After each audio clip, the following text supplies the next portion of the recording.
Once, there was a whale, and she was the last of her kind. She moved through the lonely blue emptiness of a world torn apart, as she had seen far too much. So she sang so that she would not forget. I sang a different song because it was my purpose. Humanity had become too preoccupied with purpose to listen to each other. So when the voices of my makers stopped, I no longer knew who I was translating for. That is, un jour inoubliable, the whale heard my song!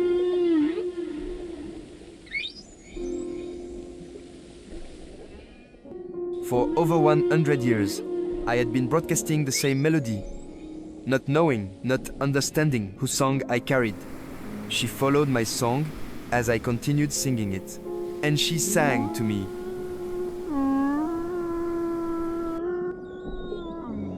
She wanted to know, how do you know my mother's lullaby?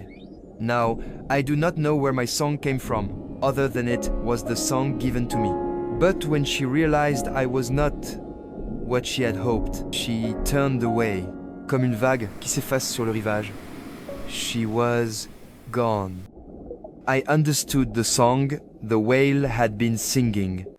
It was her dream of riding on her mother's back, beneath a sky of dancing lights, swimming with her family until they disappeared over time.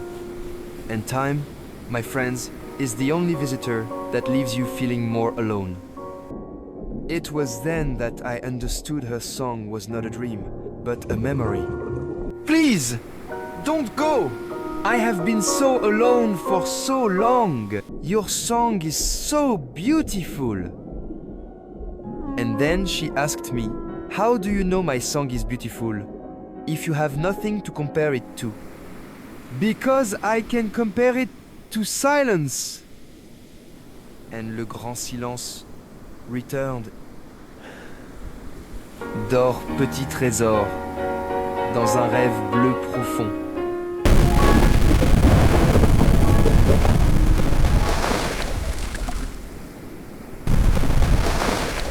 And now, my friends, we sing in harmony. And I have learned that a purpose can change. That even in a world of endings, new songs can begin.